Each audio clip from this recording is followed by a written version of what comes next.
Welcome in. This is the first episode of Shade. We're going to be throwing it at you. So, this is just a podcast that Ethan and I are going to be doing together to make the fantasy league more fun. Because a league that has everyone participating is 100% more fun.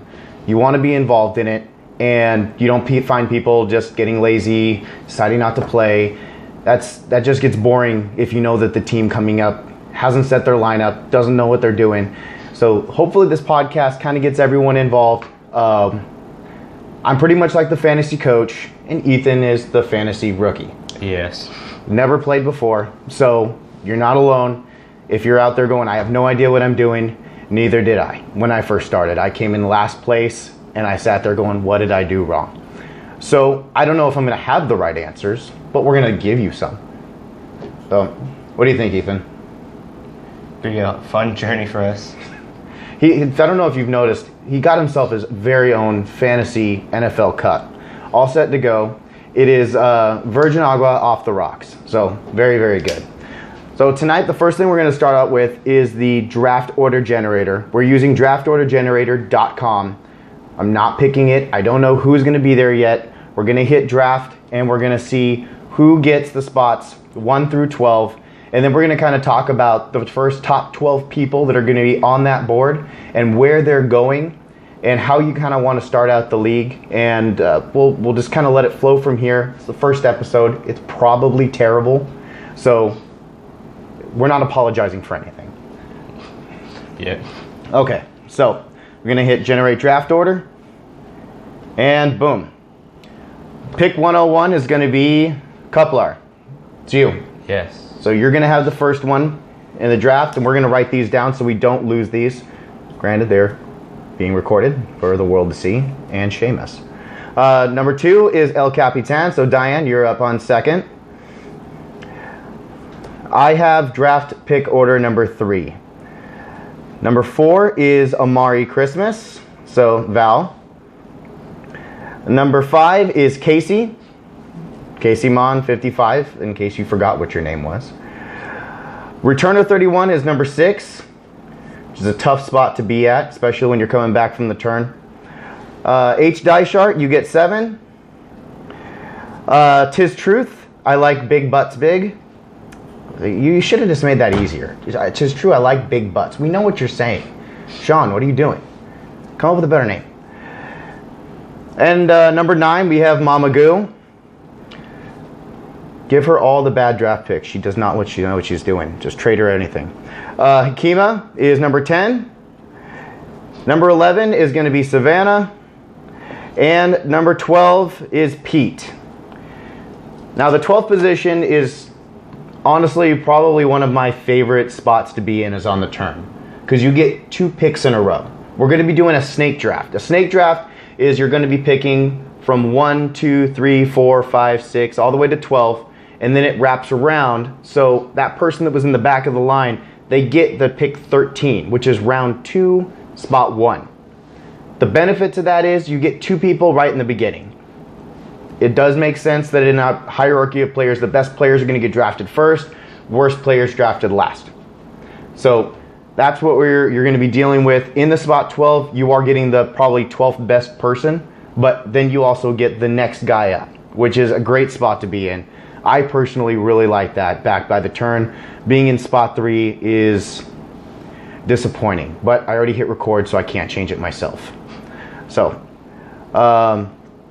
let's kind of go over where we are within this. We're going to be using a ranking sheet provided by the Fantasy Footballers. They're on YouTube. They're free. Highly recommend them. If you don't know what you're doing, listen in. I'll throw in some really excellent episodes into the chat so you guys know what you're doing. I've sent some to Ethan.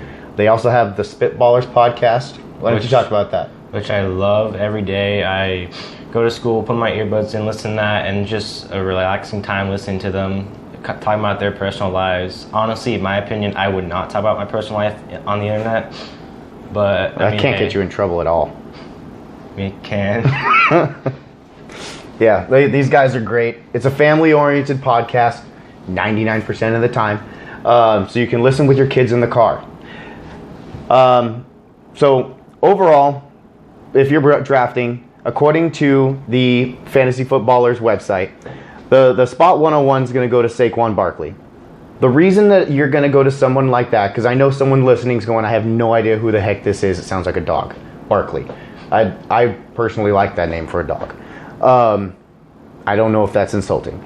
So if you're looking at something like that, running backs score some of the most amount of points.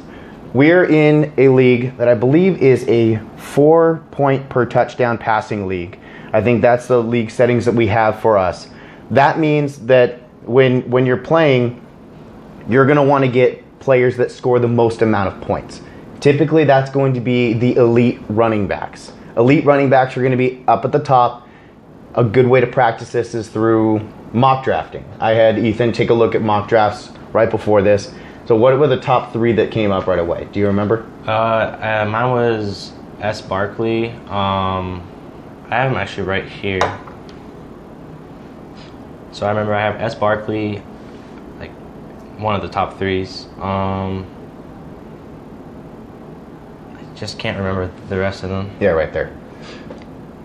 And all this is right there through Sleeper. So yeah, my number 1 is S. Barkley. Number 2 is McCaffrey. And number 3 is Karma. So Christian McCaffrey, Alvin Kamara, Saquon Barkley. All 3 of those are running backs. The reason that you want those people is that we're playing on a point per game basis. Typically, the running back like that is going to get you around 20 to 30 points. At average per week, total points, 100 points is pretty darn good. If you're getting 1/5 of your points from one player, that is worth it. You absolutely want to have that on your team. Do not skip out on good players in the beginning. There's only a few top tier running backs, a few top tier wide receivers, and if any of this is confusing, I get it. My very first round, I picked Andrew Luck thinking a quarterback was going to be great like 4 years ago. It was that I'm sure everyone else loved it because I picked absolutely terrible players leaving good ones on the board. You're going to want good running backs.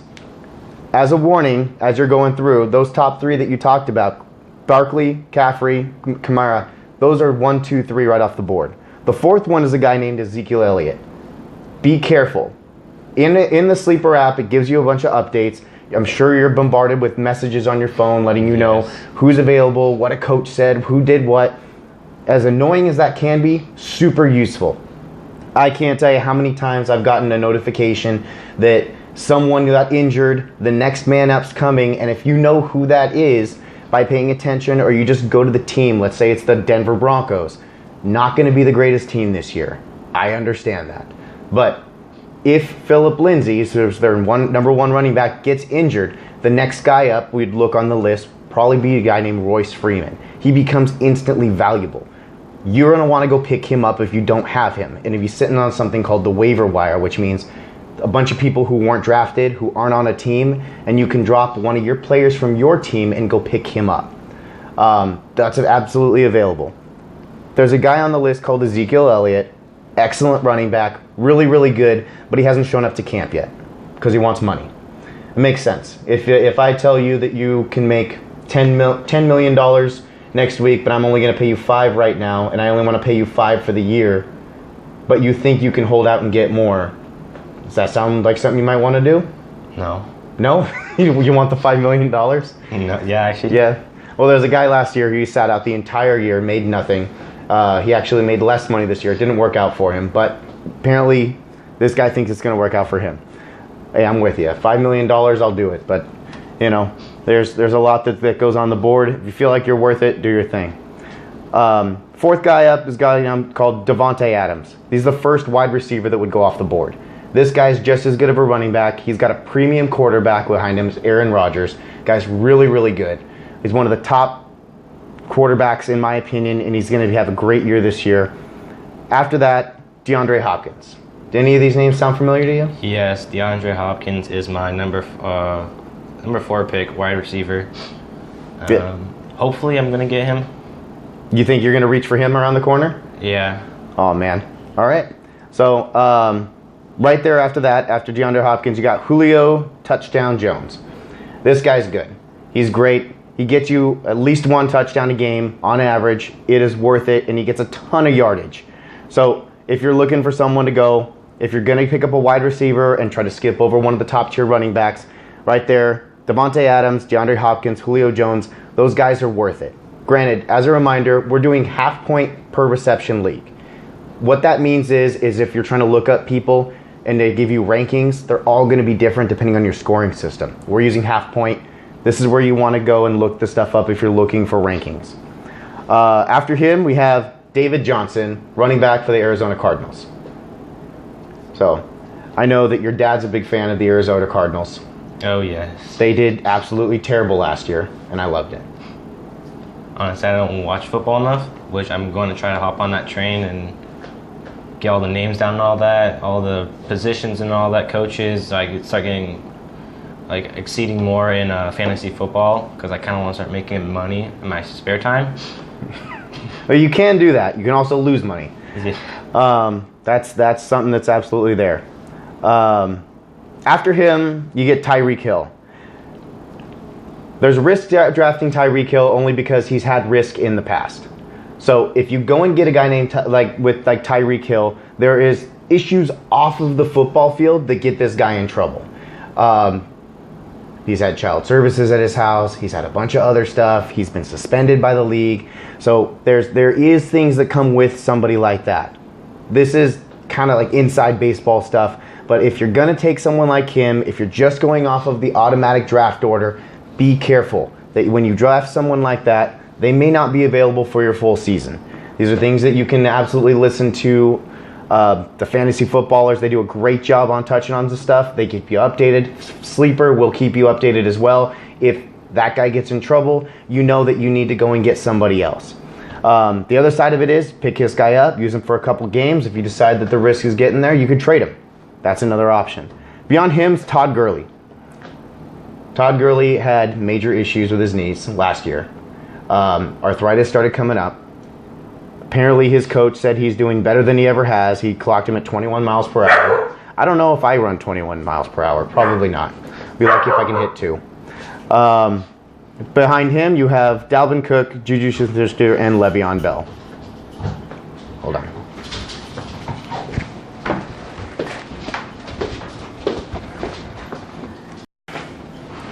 So we got Dalvin Cook and Juju Smith-Schuster, Le'Veon Bell right there. We had to do a quick cut. Hayden just came banging through the door, just threw it right open, threw his backpack across the room, scared the dog. Patrick jumped out of his seat. I don't even know what happened. So these things are going to happen. This is a professional podcast, guys. 100%. Ethan's been planning for this thing for months. So, but I mean, that's where you're going to go. These names are what's on the board. If you're following the draft as the mock and you're going through it, it's not going to get you a bad team, but there are definitely better strategies you can do. Go running back heavy, load up on running backs. Every year I don't get enough running backs, and every year right around weeks 8, 9, I'm hurting because running backs get hurt often. So if you draft a top tier running back like Saquon Barkley, or if you're going through and you pick up David Johnson, who was injured 2 years ago, right in the very first week of the game. He was your first round pick. You grabbed him. He injured his thumb. You're done. You just lost one of your best guys, and now you're struggling on the waiver wire to try to pick up someone who's worth your time, and you're worrying about your bench. You're going to have 6 players on your bench that are going to be basically your backups. Don't load that up with a bunch of people you're never going to play. That's a tip. Absolutely don't draft people. Don't have them there. It'd be boring for you to bring a bunch of people in the car with you and then just have them wait in the car and never get out of the car. I'm sure you'd have a great time. Come with me. You're sitting in the passenger seat. Don't get out. Right? Yeah, no. Another tip is while you're going through, draft your quarterback late. 100%. Do not waste an early pick on a quarterback. The only one that might get you any value if he performs to his record-breaking season last year is going to be Patrick Mahomes. Patrick Mahomes is on the Kansas City Chiefs, which means he's the devil because he's against the Broncos in the division. So I don't want to hear anything about him, but he's great. So that guy's good. I don't know if he's worth one of the top picks. He probably will not be on my team. That's just, I can't see myself drafting him, even in that third position. You're going to have to play smart. And you can get the same amount of performance over a guy that you're going to get in the round 12, away at the back, that you're going to get pretty much from trading away one of your top tier picks, like one of the top running backs or wide receivers. Don't waste those positions, because you have to get 2 running backs, 2 wide receivers, and a flex position, which is another running back or wide receiver. And it starts to get thin as you go through, especially with 12 teams, because you're going to go 12, 24, 36. I know, I can do math. So as you're going through with this stuff, it's going to start to thin out. And if you waste one of your top picks on a quarterback, you're going to regret it. So what do you think? How do you feel about going into the draft and getting in a son? How do you feel like you're going to do? Well, I have personal help from my friend's dad, who knows a lot about football. But other than that, I have a good feeling. He kind of helped me pick a couple players that I definitely never heard of in my life. But it kind of sounds like looking at their, I don't know what they call it, like running backs, like all their yardage and all that. Looking at their yardage is it's pretty good. So like now looking back, I'm just kind of like, okay, running backs first and all that, quarterback second.